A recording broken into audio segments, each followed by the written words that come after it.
जय श्री कृष्णा दोस्तों, आप सभी का मेरे चैनल पर स्वागत है। आज मैं आप सभी को एक बहुत ही मज़ेदार कहानी सुनाने जा रही हूँ। अगर मेरी कहानी आप सभी को अच्छी लगे तो मेरे चैनल को सब्सक्राइब करें, वीडियो को लाइक करें और शेयर करें। शहर के एक व्यस्त इलाके में हत्या और लाश से दहशत थी। सूचना मिलते ही इंस्पेक्टर कोठारी सन्न रह गया और कुछ ही देर बाद वह अपनी जीप द्वारा अपने दल बल के साथ घटनास्थल पर आ पहुंचा। वह देखता है कि लाश को दो खंभों के बीच लटका रखा था, जिसमें एक खंभा रोड के इस पार था और दूसरा उस पार। बीच सड़क में लटक रही लाश की स्थिति देखकर इंस्पेक्टर कोठारी जैसा सख्त जान व्यक्ति भी कांप उठा। कोठारी अपने मन में कहता है, उफ, हत्यारे ने हत्या करने के बाद किस बेदर्दी के साथ इसकी दुर्गति कर दी। भीड़ बढ़ती देखकर उसने तुरंत एक्शन लिया। उसके आदेश पर कांस्टेबलों ने भीड़ को लाश वाली जगह से दूर धकेल दिया। कुछ ही देर में पुलिस का दूसरा स्टाफ भी आ पहुंचा और लाश के प्रत्येक कोण से फोटोग्राफ्स लिए गए। इंस्पेक्टर कोठारी ने अपने सहायकों की मदद से लाश को नीचे उतारा। लाश के कपड़ों की तलाशी लेने पर कमीज की जेब से केवल एक पर्ची मिली, जिस पर लिखी तहरीर पढ़ते ही कोठारी की खोपड़ी हवा में नृत्य करने लगी। उस पर्ची में लिखा था, मुझे 5 कत्ल करने हैं। उस पर्ची को पढ़ने के बाद कोठारी मन में कहा, इस कागज के पुर्जे का इस मृत व्यक्ति के जेब से मिलना ही यह साबित करता है कि अगर इसकी हत्या ना हुई होती तो ये भविष्य में किन्हीं 5 लोगों की हत्या करने वाला था, जिसका सीधा सा अर्थ ये भी है कि इस व्यक्ति की हत्या उन्हीं 5 लोगों ने मिलकर की हो। कौन है ये व्यक्ति? कौन है वे 5 व्यक्ति जिनकी हत्याएं इसे करनी थी? इसी तरह के सवाल कोठारी के मन में उठ रहे थे। फिर लाश का पंचनामा करके पोस्टमार्टम के लिए भेज दिया गया। फिर घटना के 2-3 दिन बाद सुबह पोस्टमार्टम की रिपोर्ट आने पर उसकी फाइल पढ़ते हुए कोठारी बोला, पोस्टमार्टम रिपोर्ट के मुताबिक उसकी मृत्यु दम घुटने के कारण हुई है और उसकी कलाई के ऊपर एक नाम लिखा था, प्रेमदास। मुझे न्यूज़पेपर, टीवी चैनलों इत्यादि पर इस व्यक्ति की शिनाख्त के लिए इसकी तस्वीर दिखानी होगी। तभी उसके टेबल पर रखा फ़ोन बजने लगा। कोठारी ने तुरंत रिसीव करा। Hello, inspector Kothari speaking. Phone से कोई घबराते हुए बोला, मैं मीनार होटल का मैनेजर संदीप वर्मा बोल रहा हूँ, आप जल्दी से यहाँ चले आइए। इंस्पेक्टर साहब, किसी का कत्ल हो गया है और सरेआम लटकी हुई है उसकी बॉडी। कोठारी विस्मित होते हुए बोला, क्या?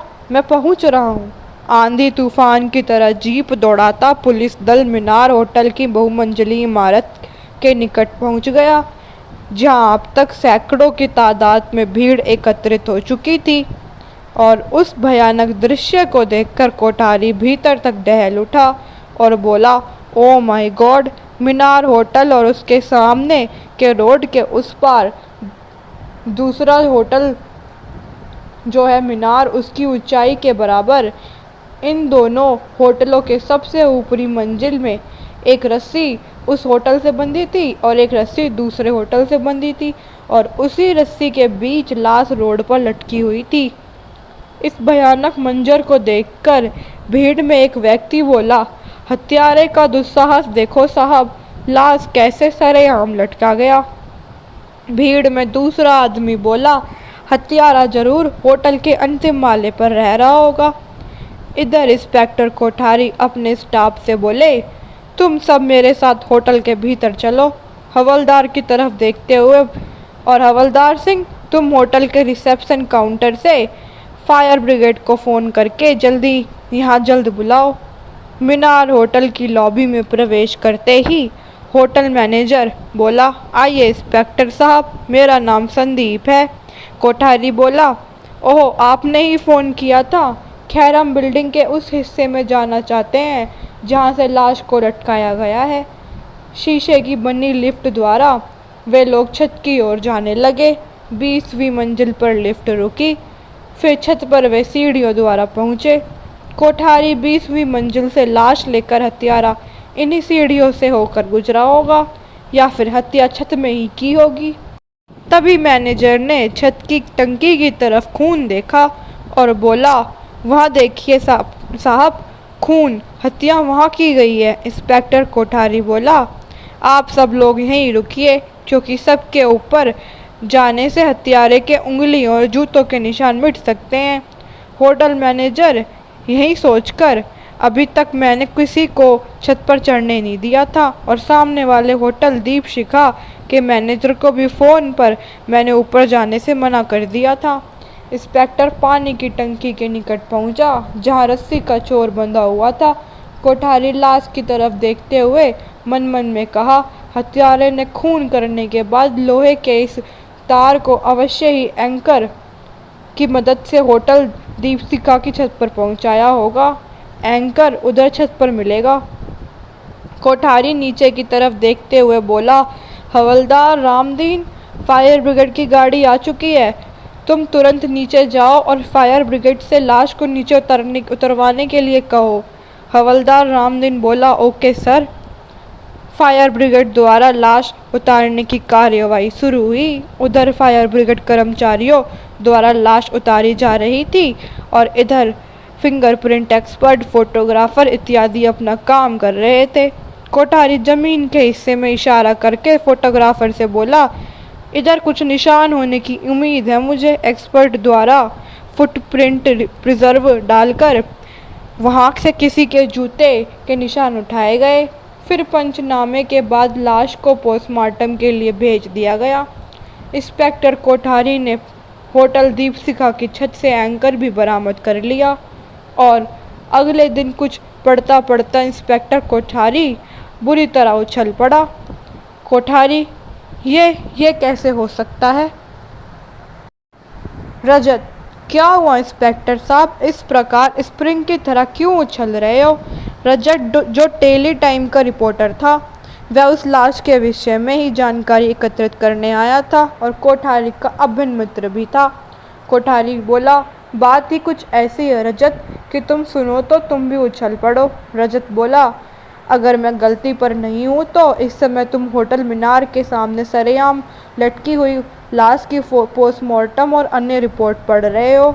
कोठारी, मेरे हाथ में इस समय जो फाइलें हैं रजत, जिनमें से एक उस खंजर पर मिली उंगलियों के निशानों की रिपोर्ट है, जो उस व्यक्ति की लाश में से खंजर धंसा हुआ था उसकी, जिसकी मृत्यु हुई है। दूसरी फाइल प्रेमदास नाम के उस व्यक्ति के उंगलियों के निशान की है, जो 3 दिन पूर्व इसी प्रकार सरेआम लटका पाया गया था। रजत, तो कोठारी, कमाल की बात यह है कि उस व्यक्ति यानी प्रेमदास की लाश की उंगलियों के निशान दूसरे व्यक्ति की छाती में घोंपे गए खंजर की मूठ पर मिले हैं। रजत चौंकते हुए बोला, क्या कह रहे हो इंस्पेक्टर? ये कैसे हो सकता है? कोठारी, हो सकता है नहीं, बल्कि हो चुका है। और सुनो, प्रेमदास की लाश ने जो जूते पहन रखे थे, उसके तले के निशान भी हमें होटल मीनार की छत पर वहाँ बिखरे पड़े खून के निकट मिले हैं। रजत, कमाल है। वो प्रेमदास की लाश कहाँ है? कोठारी, मुर्दा घर में है। मैंने उसकी शिनाख्त के लिए उसकी तस्वीर अखबार में छिपवाई है। मुझे उसके परिणाम मिलने का इंतज़ार है।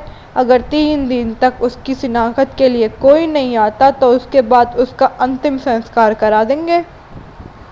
रजत, लेकिन तुम्हें प्रेमदास की उंगलियों के निशान खंजर पर पाए गए निशानों से मिलाने का विचार और कैसे सूझ गया? क्यों सूझ गया? कोठारी, यह विचार फिंगरप्रिंट एक्सपर्ट असलम के दिमाग में कौंधा था। अगले दिन होटल गगन के रूम नंबर 12 में एक लाश पंखे से लटकी हुई मिली। उसके सीने में भी एक खंजर घुसा था। कोठारी और रजत दोनों साथ में वहां पहुंचे। लाश को देखकर कोठारी बोला, उफ, फिर उसी अंदाज में लाश लटकी हुई है। रजत, फर्क केवल इतना है, इस बार लाश का सार्वजनिक प्रदर्शन हत्यारे ने नहीं किया है। तभी होटल का एक वेटर वहां पहुंचकर बोला, मुझे आपसे कुछ कहना है इंस्पेक्टर साहब। कोठारी, अगर इस हत्या से संबंधित है तो हम ज़रूर सुनेंगे। वेटर, मैं जब कमरा नंबर 10 में चाय सर्व करने जा रहा था तो मैंने इस कमरे के साहब को घबराया हुआ बाहर निकलते देखा था। कोठारी, ओह, होटल में एंट्री रजिस्टर में दर्ज उसका पता देखना होगा। और फिर उस पते में कोठारी और रजत दोनों पहुँचे। वहाँ पहुंचकर कोठारी और रजत ने उस आदमी को पकड़ लिया जिसका नाम सुधीर था। Kothari, you are under arrest mister Sudhir. Sudhir घबराते हुए बोला, मेरा क्या कसूर है? कोठारी बोलने ही वाला था कि रजत बोला, होटल गगन में आपके कमरे में एक लाश मिली है और आपका सामान मिला है। यह सुनते ही सुधीर चीख पड़ा। सुधीर, मैंने कत्ल नहीं किया। कत्ल उस बड़ी बड़ी दाढ़ी वाले खतरनाक से दिखने वाले व्यक्ति ने किया है। उसी ने मुझे मेरे परिवार को ख़त्म करने की धमकी देकर कमरे से बाहर निकाल दिया। उसके हाथ में छुरा था, वह लाश को उठाए मेरे कमरे में आया था। कोठारी, हमें पूरी बात बताओ। सुधीर, मैं अपनी साली मधु को लाने शहर गया था, लेकिन रात काफ़ी हो चुकी थी और मैंने इतने समय घर जाना ठीक नहीं समझा और सोचा रात बिताने के बाद मधु को लेने जाऊंगा। मैं गगन होटल पहुंचा, मुझे रूम नंबर 12 मिला। सारी रात चैन व आराम से सोया, लेकिन प्रातः ही अचानक किसी ने मेरे रूम को खटखटाया। मैं उठा, सोचने लगा इतने समय कौन होगा, और मैंने किसी को बुलाया भी नहीं है। लेकिन दरवाज़ा खोलते ही मेरे होश उड़ गए। बाहर एक दाढ़ी वाला आदमी अपने कंधे पर एक लाश लिए खड़ा था। उसने मुझसे कहा, खबरदार मुंह से आवाज़ निकाली तो छुरा हलक में उतार दूंगा। उसके बाद उसने छुरा मेरे गर्दन पर टिका दिया और ख़तरनाक लहजे में कहा, सुनो, मेरी तुमसे किसी प्रकार की दुश्मनी नहीं है। तुम यहाँ से तुरंत चले जाओ। अगर बाहर जाकर कुछ गड़बड़ की तो मैं पाताल से भी खोज कर तुम्हें तुम्हारे पूरे परिवार सहित ख़त्म कर दूंगा। मैंने घबराते हुए कहा, नहीं कहूँगा, मुझे जाने दो। और बहुत तेज़ी से अपने कमरे से निकलकर वापस बस द्वारा यहाँ पहुँचा ही था कि पीछे से आप आ गए। कोठारी, ठीक है, हम तुम्हारी कहानी पर यकीन कर लेते हैं, लेकिन ज़रूरत पड़ने पर तुम पुलिस स्टेशन आने से घबराओगे नहीं। इस शर्त पर मैं तुम्हें छोड़ रहा हूँ। सुधीर, ज़रूर आऊँगा। उसके बाद रजत और कोठारी दोनों वहाँ से चल पड़े। रास्ते में, रजत, तुमने उसे छोड़ा क्यों? कोठारी, क्योंकि वह मुझे हत्यारा नहीं लगा। अगर वह हत्यारा होता तो अपना ब्रीफकेस वहाँ नहीं छोड़ता जिसमें उसका घर का पता था। होटल के रजिस्टर में वह गलत पता दर्ज करवाता।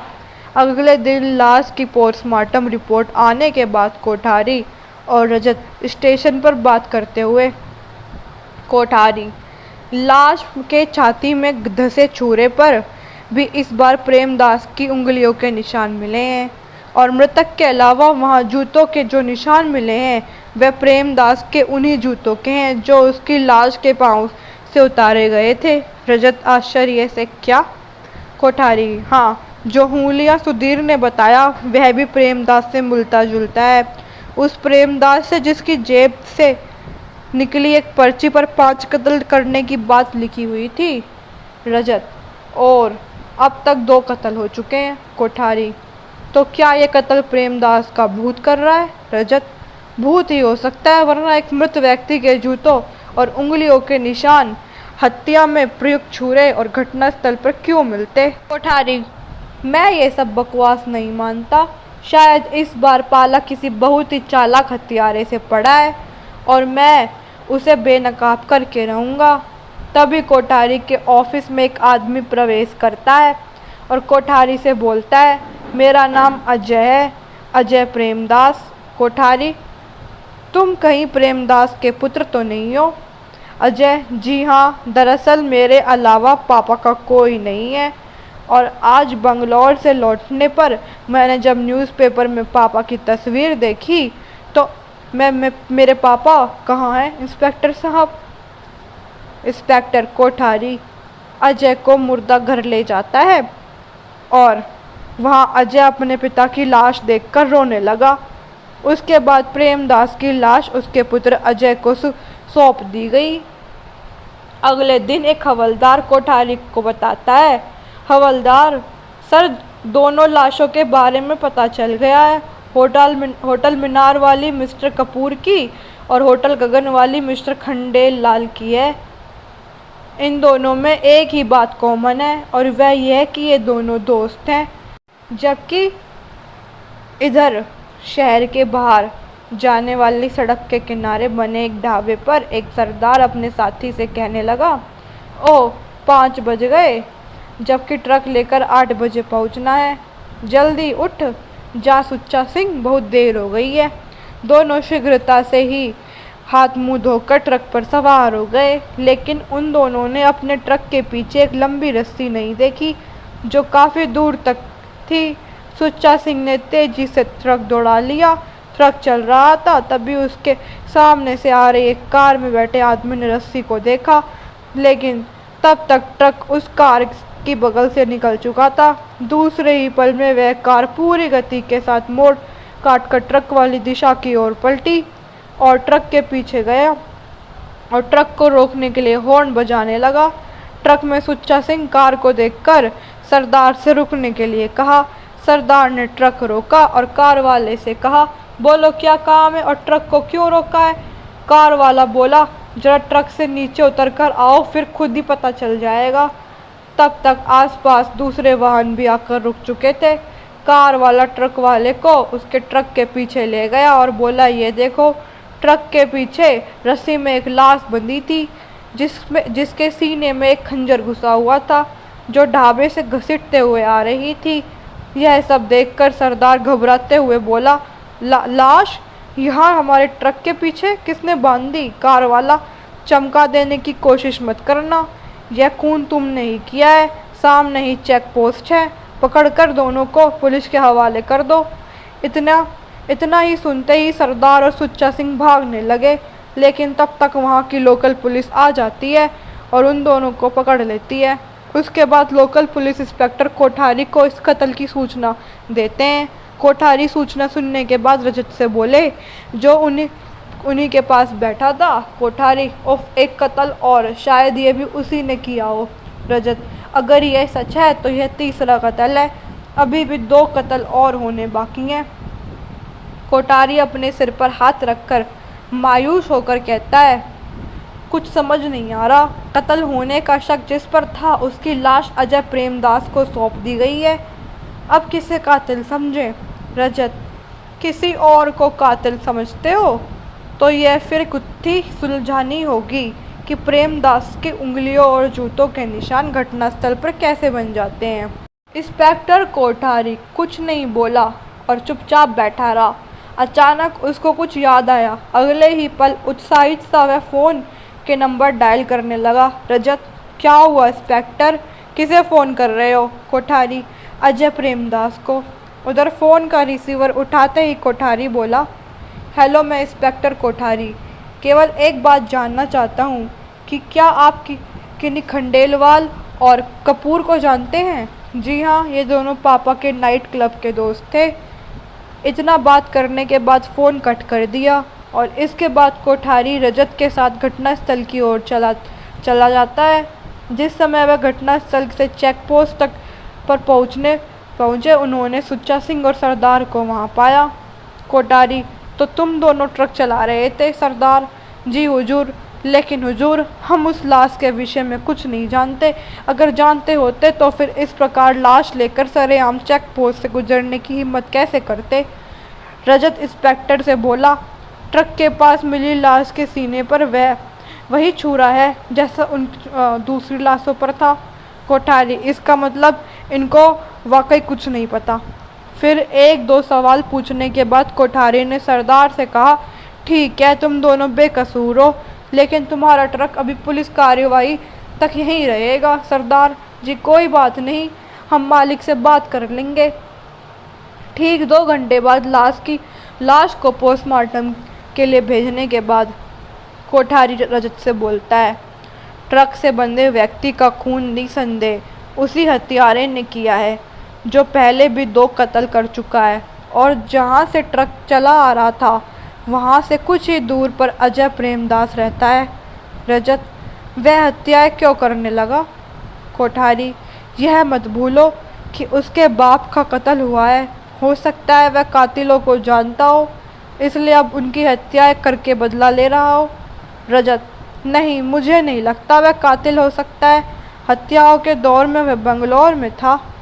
इस बात की पुष्टि तुम कर चुके हो? कोठारी, तो फिर क्या कातिल तुम हो? रजत घबराते हुए, मैं क्या क्या कह रहे हो? कोठारी, अच्छा मजाक है। कोठारी, अच्छा, यह बताओ कि आज से 2 महीने पहले जब तुम्हारे पिता सुरेंद्र सिन्हा की हत्या हुई थी, लाश कहाँ और किस अवस्था में मिली थी? रजत, नाइट क्लब के पास, एक निर्माणाधीन के इमारत के अंदर लटकी हुई। मगर कहीं तुम इन सब का संबंध तो नहीं जोड़ रहे? कोठारी, वे केस भी नाइट क्लब के आसपास का था, और यह भी मुझे लगता है कहीं कुछ संबंध है। मत भूलो कि तुम्हारे पिताजी की हत्या वाला केस भी सब इंस्पेक्टर मनोज अभी तक सुलझा नहीं पाए हैं। खैर, अभी हम वापस चल रहे हैं। आज रात को अजय प्रेमदास के घर की तलाशी लेने की चेष्टा करूंगा, तभी कुछ कह सकूंगा। उसी रात अजय प्रेमदास के बंगले की 4 दीवारी फांदकर एक साया बाहर निकलने लगा। अंधेरे में भूत की तरह चलता हुआ वो साया जैसे ही दीवार के नीचे कूदा कि उस पर किसी दूसरे साये ने छलांग लगा दी। पहले साये ने बेहद फुर्ती के साथ पलटी खाकर दूसरे साये को जमीन पर पटक दिया। फिर जैसे ही वह भागने को हुआ कि दूसरे साये ने उसकी टांग पकड़ ली। परिणाम स्वरूप पहला साया गिर गया, और फिर दूसरा साया पहले साये के सीने पर सवार हो गया। लेकिन पहले साये ने बड़ी फुर्ती से संभलने के साथ ही अपने जूतों की ठोकर दूसरे साये के कनपट्टी पर जड़ दी। दूसरे साये के आंखों के सामने लाल पीले तारे नजर आने लगे। इसका फायदा उठाकर पहला साया भाग गया, और वह दूसरा साया और कोई नहीं, इंस्पेक्टर कोठारी था। और फिर जब अगले क्षण में उसकी चेतना वापस लौटी तो कोठारी, अरे कहाँ गया वह? दूसरे ही पल इंस्पेक्टर कोठारी तेजी के साथ बंगले के दरवाजे में प्रवेश किया।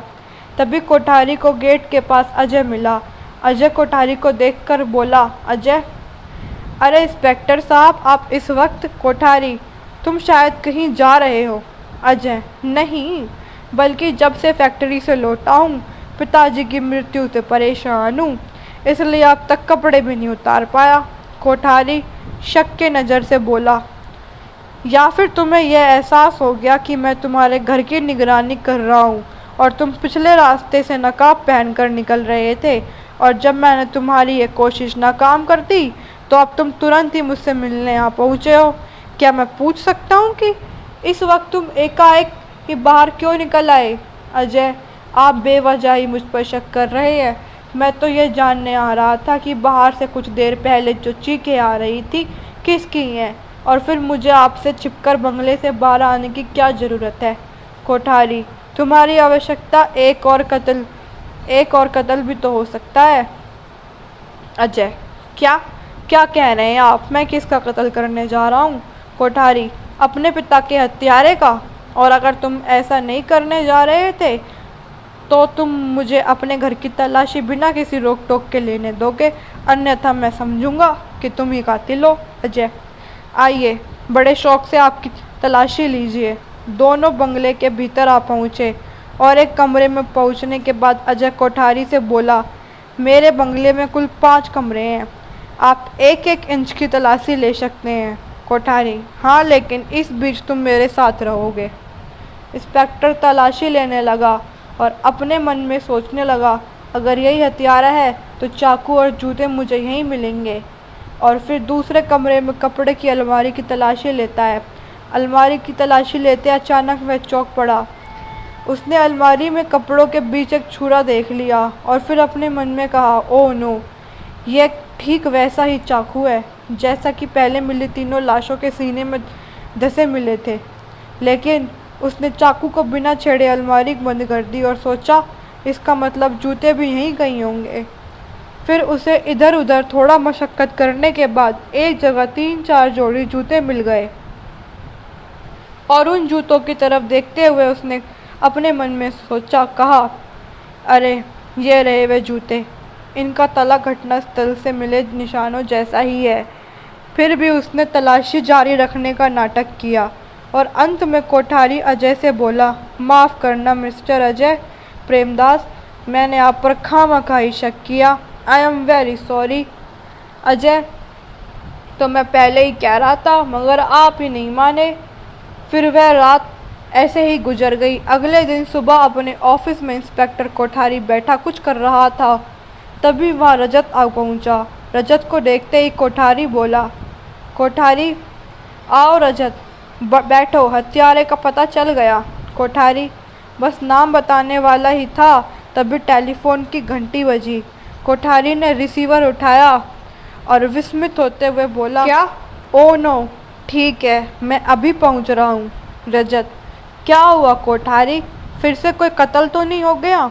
कोठारी, हो गया है। विवेक विहार रेलवे स्टेशन पुल के नीचे से गुजर रही हाई वोल्टेज इलेक्ट्रिक वायर्स पर किसी को चाकू मारकर फेंक दिया गया है।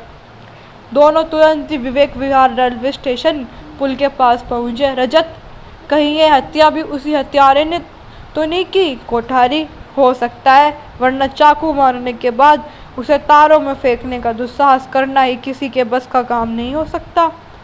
अगर ऐसा है तो मुझे उम्मीद है इस बार चाकू पर पिछली तरह की उंगलियों के निशान नहीं मिलेंगे और न ही पुल पर प्रेमदास के जूतों के निशान मिलेंगे। रजत, यह तुमने किस आधार पर कहा? कोठारी, है कोई आधार? अब यहाँ का बाकी काम सब इंस्पेक्टर मनोज संभाल लेगा। हम अजय प्रेमदास के बंगले पर चले जा रहे हैं।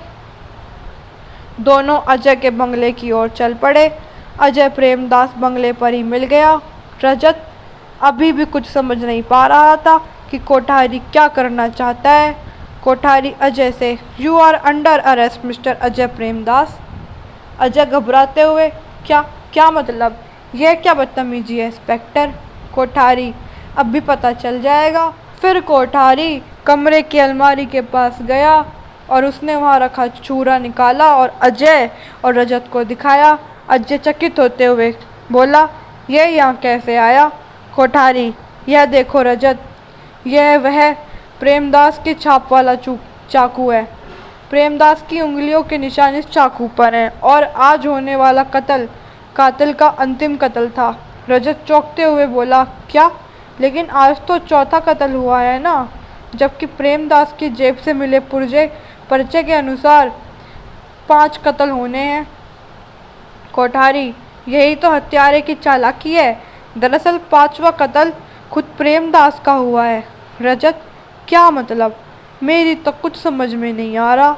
भला अजय प्रेमदास यानी अपने बाप का कत्ल क्यों करेगा? अजय घबराते हुए, मैंने कोई कत्ल नहीं किया। कोठारी, प्रत्येक हत्यारा यही कहता है। हत्यारे ने सर्वप्रथम प्रेमदास का कत्ल किया, फिर चाकुओं पर उसकी उंगलियों के निशान लेकर पुलिस को भ्रमित करने वाला एक कागजी पुर्जा उसकी जेब में डाल दिया ताकि पुलिस उन निशानों और प्रेमदास की पहेली में ही उलझी रहे। बाद में दस्ताने युक्त हत्या हाथों से उन चाकुओं द्वारा 4 कत्ल कर दिए गए। रजत अजय की तरफ इशारा करके, कमाल है, फिर इसने अंतिम हत्या में यह चाकू प्रयोग क्यों नहीं किया? कोठारी गुस्से से रजत से बोला, अब अधिक चालाक मत बनो रजत, हत्यारे तुम हो। तुम ही रात को यहाँ से चाकू और प्रेमदास के जूतों जैसी ही एक जोड़ी जूते पहन गए हो, इसलिए कल रात जो तुमने कत्ल किया वहाँ प्रेमदास के जूतों के निशान नहीं मिले, चाकू पर भी उंगलियों के निशान नहीं मिले क्योंकि अंतिम चाकू यहाँ है। तुमने अजय को फंसाने की चेष्टा बहुत की मगर आखिर में फंस गए। कल रात को तुम्हारी चीखने की आवाज़ से मैं तुम्हें पहचान गया था। अब इंस्पेक्टर ने अपना वाक्य पूरा ही किया था कि रजत उस पर टूट पड़ा, जिससे कोठारी की तरफ गिर गया। रजत, तुम मुझे कभी गिरफ्तार नहीं कर पाओगे इंस्पेक्टर। लेकिन उसी क्षण अजय रजत पर टूट पड़ा और उसे एक मुक्का मार दिया। अजय रजत से, हत्यारे, तूने ही मेरे पिताजी की हत्या की है, मैं तुझे जिंदा नहीं छोड़ूंगा। इधर रजत को संभालने से पहले ही कोठारी संभल चुका था। उसने तुरंत रिवॉल्वर निकाला, रजत की कनपट्टी पर लगा दी। कोठारी रजत से, तुम अभी तक इसलिए नहीं पकड़े गए रजत क्योंकि तुम्हें मेरी प्रत्येक कार्रवाई की खबर थी। अब अगर तुमने कोई हरकत की तो मैं यह भी भूल जाऊंगा कि तुम कभी मेरे दोस्त थे। फिर इंस्पेक्टर के पूछने पर रजत ने बताया, यह सच है कि मेरे पिता सिन्हा साहब उन पांचों के दोस्त थे और अक्सर ही क्लब जाया करते थे। ऑफिस से लौटते समय मैं उन्हें रिसीव करता हुआ घर जाया करता था। उस दिन की रात मुझे ऑफिस में देर हो गई। मैंने सोचा आज तो पिताजी जा चुके होंगे। मेरा अनुमान ठीक था, वे क्लब में नहीं मिले। मैं घर के रास्ते की ओर बढ़ा, लेकिन अभी क्लब से कुछ ही दूर पहुंचा था कि एक चीख की आवाज़ सुनकर रुक गया। वह आवाज़ कोई लड़की की थी जो बचाओ बचाओ कर चीख रही थी। मैं उस आवाज़ की दिशा की तरफ गया। वह आवाज़ क्लब के बगल में बने कोई निर्माणाधीन इमारत के अंदर से आई थी। मैं बेहद तेज़ी के साथ उस लड़की की मदद करने के लिए इमारत में लपका था, लेकिन अभी मैं इमारत में प्रवेश कर भी ना पाया कि वहाँ एक तेज चीख सुनकर मैं ऊपर की ओर देखा तो वह लड़की वहाँ से नीचे की ओर गिर रही थी और ठीक दूसरे ही पल एक तेज धमाके के साथ लड़की फर्श पर आ गिरी। जब तक मैं उसके निकट आ पहुँचा, वह ऊपर की ओर संकेत करती हुई दम तोड़ बैठी और तभी मैंने भागते कदमों की आहटें सुनी और मन में कहा, शायद इन्हीं लोगों के कारण इस लड़की को आत्महत्या करनी पड़ी अपनी इज्जत बचाने के लिए। और मैं वहीं चुप गया। फिर वहीं एक खंबे के पीछे से मैंने जिन लोगों को वहाँ लड़की की लाश के पास पहुँचता देखा, उन्हें देखकर मेरी आंखें अविश्वास से भर उठी। वह सब मेरे पापा के क्लब के दोस्त थे, जिनमें से एक कह रहा था वह हम सबको फंसवा देगा।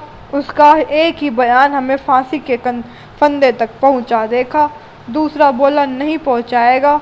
मैंने नीचे आते वक्त उसके सीने में चाकू उतार दिया था। पहला तो फिर अब यहाँ से जल्दी खिसको। इनकी बातें सुनकर ऐसा महसूस हो रहा था कि जैसे ऊपर कोई हत्या की गई हो। उनके जाने के बाद मैं ऊपर पहुंचा तो एक लाश रस्सी से लटक रही थी, जिसका चेहरा मेरे विपरीत था। लेकिन तभी लटकती लाश एकाएक हवा के जोर से हिल उठी और उसकी सूरत देखकर मैं कांप उठा। वह लाश मेरे पिताजी की थी। उन हत्यारों ने मेरे पिताजी को मार डाला था। मुझे समझते देर न लगी कि उनके कुकर्म में उनका साथ न देने का निश्चय किया होगा। शायद इसलिए उन लोगों ने मेरे पिताजी को मार दिया और उसी क्षण मेरे दिल में बदले की भावना जाग उठी और मैंने कसम खाई, मैं किसी को जिंदा नहीं छोड़ूंगा। इसके बाद मैंने उन पांचों को अलग अलग अज्ञात ब्लैकमेलर बनकर अपने बताई जगह पर बुलाया और अपने मन चाहे ढंग से उन लोगों की हत्या कर दी। मैंने ही वह पर्ची उनकी जेब में छोड़कर 4 चाकुओं पर उनकी उंगलियों के निशान ले लिए थे। उस जैसे जूते की जोड़ी खरीदने में मुझे कुछ दिक्कत आई तो लेकिन काम बन गया। इतना सब बताने के बाद रजत शांत हो गया। कोठारी रजत के हाथ में हथकड़ी पहनाकर जेल भेज दिया। तो दोस्तों, आप सभी को मेरी कहानी कैसी लगी कमेंट में ज़रूर बताना। धन्यवाद।